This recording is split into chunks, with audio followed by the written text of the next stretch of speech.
নিজের জামাইয়ের সাথে বসবাস করতে করতে আলাদাভাবে যে আবার চিড়িয়াখানা দেখতে যাব সে কথাটা কখনো আমার মাথায় আসেনি। মানে আলাদা করে আবার চিড়িয়াখানাও হয় সেটা তো আমি ভুলেই গেছিলাম। যাই হোক, আমার হাজব্যান্ডের রিকোয়েস্টে হচ্ছে চিড়িয়াখানায় যাচ্ছি। সে নাকি তার শ্বশুরবাড়ির লোকজনের সাথে দেখা করতে যাবে চিড়িয়াখানায়। তো আমিও ভাবলাম যাই, দেখা করেই আসি, তার যখন এতটাই আগ্রহ।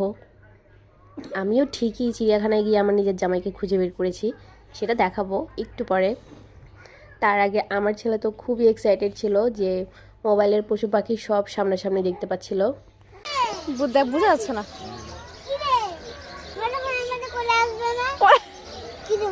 জানা কলে নিতে যাও। একটা বানর চিড়িয়াখানায়, আরেকটা। এটা হচ্ছে ওর প্রথম চিড়িয়াখানায় যাওয়া, আর যেহেতু ও অনেক পশু পাখি পছন্দ করে, ওইগুলো দেখে অনেক বেশি খুশি হয়ে যাচ্ছিল। যাই হোক, আমার রেসপেক্টেবল জামাইয়ের কথা সবাই নিশ্চয়ই শুনতে পেয়েছেন যে আমি নাকি বানর, একটা চিড়িয়াখানার ভিতরে আর একটা বাইরে।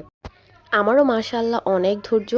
আমিও চুপচাপ খুঁজে বেড়াচ্ছিলাম যে কোথায়। সেও ঘাপটি মেরে চুপচাপ বসে আছে।